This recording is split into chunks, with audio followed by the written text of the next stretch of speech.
book lovers, my name is Carrie and this is Spines and Spoilers, also my December TBR for 2022. I am both really excited and really nervous for my reading month of December. I'm doing a couple of things that I have never done before. First of all, I'm participating in the Reindeer Readathon. Reindeer Readathon is a yearly readathon that takes place throughout the month of December, and it is hosted by Break Even Books. There are several co-hosts that help out through the year. I'll post that information in the description. Everyone is separated into a few different teams though. Mine is Team Mistletoe, meaning I'm going to be reading and contributing points to Team Mistletoe. The readathon is made up of 9 different prompts and I have to choose a book for each, and this is where I am deviating only slightly. I'm not breaking any rules, I'm just expanding on them, and also doing something that I've never done before. I let my husband choose 9 books, and I chose 9 books as well. Are you following me? 9 prompts, 9 books. I chose 9, he chose 9. And what I'm going to do to choose which book I'm going to read for each prompt is I'm going to roll a d20. For those who are not familiar with d20s, they are dodecahedrons, which are used often in tabletop RPGs like Dungeons and Dragons and Pathfinder and stuff like that. I'm a huge nerd, thus I have several of these and I'm going to use them in order to make my decisions today. The odd numbers in this case will represent my husband's books and the even numbers will represent mine. If I roll a nat 20, I get to pick which one of the 2 that I want to read. If I roll a nat 1, however, then I have to read both. I have to read both books for that prompt. The first prompt for the Reindeer Readathon is Dasher, which is worth 15 points. It is finish a series or pick up a book that you started and put down. If neither of these are options, start a short story or novella. My book for this is Inheritance by Christopher Paolini. I would be finishing the Inheritance series. Look how thick this guy is. I kind of hope that I roll my husband's book for this one, because his is a short story called They Are Made Out of Meat by Terry Bison. So to make sure that this doesn't roll all over the place, I'm going to be rolling it into this, and then I will record the results. I have my tablet with me, so I'm going to be recording the results with this while I roll on this camera, if that makes any sense at all. Alright, that being said, let's do this. 13, which means I will be reading They Are Made Out of Meat by Terry Bison. I do want to say thank you right quick to my husband for contributing to this. He didn't have to. It was a bit of a struggle at times, but I appreciate it and I love him so much. Prompt number 2 is Dancer, worth 10 points. It is a book with cursive / flowy / elegant script. I don't know if I did this one right. Mine is The Cruel Prince by Holly Black. I remembered this being more flowy than it is, but we're just gonna go with it, okay? My husband's choice was The Geek Who Saved Christmas by Annabeth Albert, and it sounds like such a cute book. It's Christmassy, and it's geeky, and it's gay. Like, I think he did a better job choosing books than I did. Let's roll for it and see what we get. 4, which means I will be reading The Cruel Prince for that particular prompt. Number 3 is Prancer, worth 20 points, and it is a book with your favorite season on the cover, or the book cover has colors from your favorite season in it. My choice for this was The Immortalist by Chloe Benjamin. It's always difficult to show library books on camera because they're so shiny. I know nothing about this book at all. I've seen it all over the place, and somehow I have gleaned nothing. So I'm going in completely blind. My husband's choice was The Catcher in the Rye by J.D. Salinger. I can't remember if I have already read this book or not. And I know that's a weird thing to say, but if I have read it, it was back in high school, which may as well have been like 50 years ago for me with how bad my memory is. I don't particularly have a preference one way or another on this one, so I'm just interested to see which one we get. That being said, let's do this. 10. So I guess I will be reading The Immortalists by Chloe Benjamin, which should be interesting. Number 4 is Vixen for 15 points. It is a book that you want to read, but you think might be overhyped. My choice for this is Book of Night by Holly Black. This one was pretty hyped up when it first came out. I've since heard some kind of dubious things about it. I would still kind of like to read it, but I have a feeling that it's going to be really overhyped. I actually have a physical copy of my husband's for this one. It is Wicked by Gregory Maguire. I was so surprised that he picked this one. I have never read this. I've never seen the musical. I have no idea how I have escaped the overwhelming hype for this book that is so real. For this particular prompt, I don't really have a preference one way or another. Either one, it's probably gonna be overhyped, honestly. But let's roll for it. I don't know whether that's 10 or 17. I don't know whether that's 10 or 17, so we're gonna re-roll. Come on. 5. Okay, so I guess I will be reading Wicked by Gregory Maguire for this prompt. I'm completely intrigued. I have a couple of friends who are going to be so happy to hear this because they've been trying to get me to read this for ages now, and I just haven't. This one has pictures from the stage play as well, which is really cool because I think the book came first. I'm positive the book came first. So that's really interesting. The 5th prompt is Comet for 25 points, and it is a book with an astronomical word in the title, like sun or moon or star, or something like that. My choice for this is Shadow of Night by Deborah Harkness, which is the sequel to Discovery of Witches. I hope that this counts as Shadow and Night, which I feel like are relatively astronomical, I think. My husband's choice is Winter's Orbit by Everina Maxwell, which, I mean, what a cool name, am I right? It is an LGBTQIA+ sci-fi, which is intriguing. I'm gonna switch to a different die for this one because I can, and this one is also pretty, and I want to use it. 16. So that means I'm going to be reading Shadow of Night. I'm not gonna lie. I'm a little disappointed because this is a chunky book. This is going to take me so long. We're on a time constraint. The 6th trope is Cupid for 15 points. It is a book with a favorite trope in it. For this, I chose The Sandman by Neil Gaiman.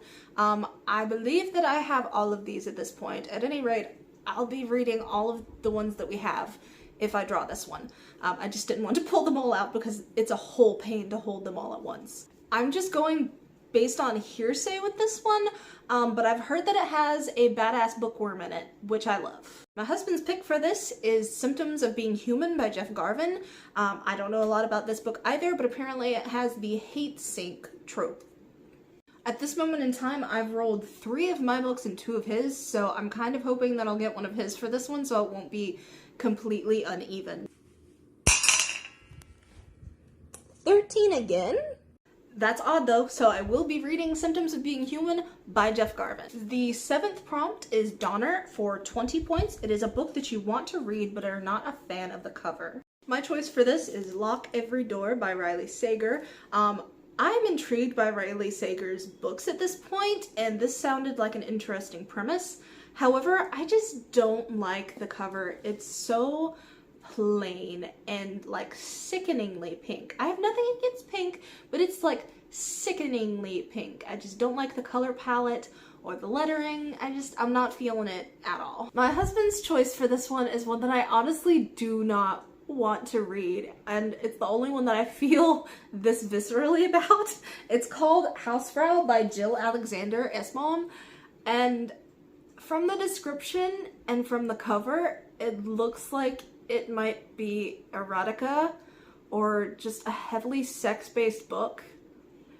And like, there's nothing wrong with that. I like fan fiction, but I just don't generally get into erotica or anything like that. And I feel weird reviewing erotica on my channel. I don't know, it's just, let's roll for it and see which one I get. Really need a better setup. 19?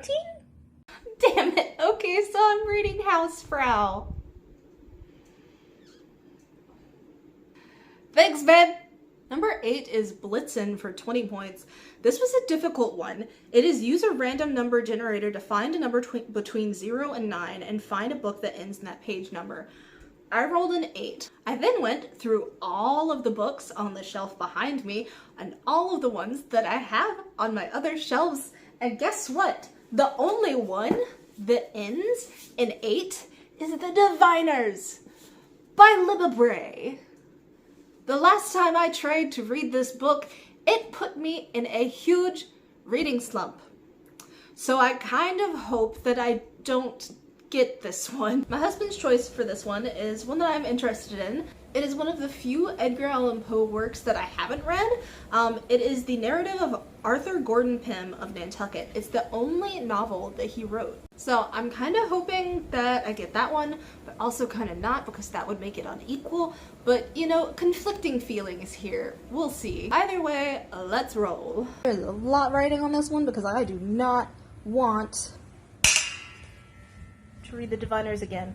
Cool, another 13? That's the third 13! Somehow I rolled 13 for the third time this video. So I guess I will be reading the narrative of Arthur Gordon Pym of Nantucket by Edgar Allan Poe. I don't know a lot about this, honestly, and I am super intrigued to see how it compares to his poetry and other works. The 9th and last prompt is Rudolph for 15 points, which I think that Rudolph should be more points, but that's just my personal opinion. And this one is Start a New Series. Now, I was originally going to read Child of Blood and Bone, but I couldn't find a copy of that. My next choice was going to be The Diviners, even though I don't technically want to read The Diviners at this point. But then I needed to use it for my other prompt. So, the only other book that I could find that was the beginning of a series is A Card of Thorns and Roses by Sarah J. Maas. I don't want to read about fairy dick, y'all. But I will if I have to. I just don't want to. Also, I just want to say that I found this in the young adult section of my library. What are you doing, Shepherd Memorial? My husband actually chose a comic series called Destroyer by Victor Laval. I suppose in this case I would be reading all of the books in that series. I'm not sure how long it is or how long the individual books are. We'll just have to see on that one. At any rate, I think I'd probably prefer it to Court of Thorns and Roses. I should probably state, another reason that I don't read a lot of like romance and erotica is the fact that I am not straight and I don't generally find men very attractive, particularly heterosexual cis men. My husband is neither of those things. That is the only reason that he snuck in there. Time for the last roll though. If I roll another 13, I'm hiring an exorcist, because that is entirely unrealistic. You've gotta be fucking kidding me! I need a young priest and an old priest. Should I count it? I don't even know if I should count it. Like, what do you do once frickin' ghosts get involved with your dice rolls? I shook it. I promise I shook it. I even dropped it on the floor before rolling it because I'm clumsy.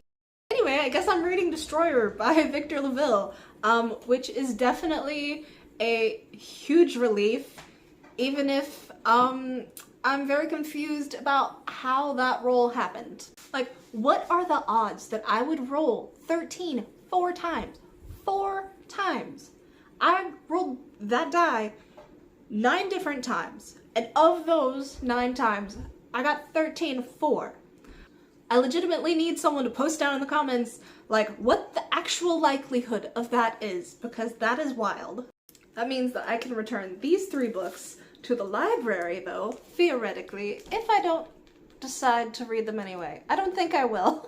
It does mean that I will be reading these books, though, along with the ones that my husband submitted, the 5 that I'll just put on the screen here. Now, just to set up a couple of rules, if I absolutely hate any of the books and I cannot stand it and it feels like it is putting me in a reading slump, then I retain the right to DNF that book and switch it out for the other one. So maybe I shouldn't return those to the library, just in case.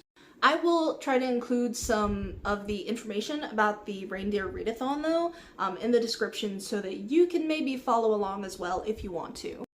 If you're participating in the Reindeer Readathon, you should definitely let me know, and maybe we can kind of collaborate. I want to know what people are reading for this, if they're actually like excited for what they're reading.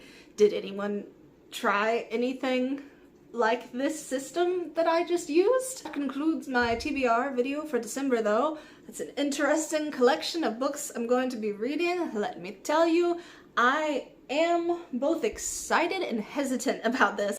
Thank you again to my wonderful spouse, David. I appreciate you so, so much. I love you. Thank you for going through everything that you did to help me out with this idea. Thank you also to Break Even Books and all of the co-hosts that are participating in this event. It literally could not exist without you. I appreciate being included. I've never done this before, so hopefully I'm doing this right and I can provide a worthwhile contribution to the cause. Either way, I'm excited about it. I'm really excited about it. I genuinely am. Lastly, thank you to you for watching this. I really do appreciate it. This doesn't work if you don't watch, so yeah, thank you. If you would like to like and share and subscribe, feel free to do so. What's most important though, especially this holiday season where everyone is focusing on everyone else, which is wonderful, you should definitely do that too, but you should love yourself. That is important.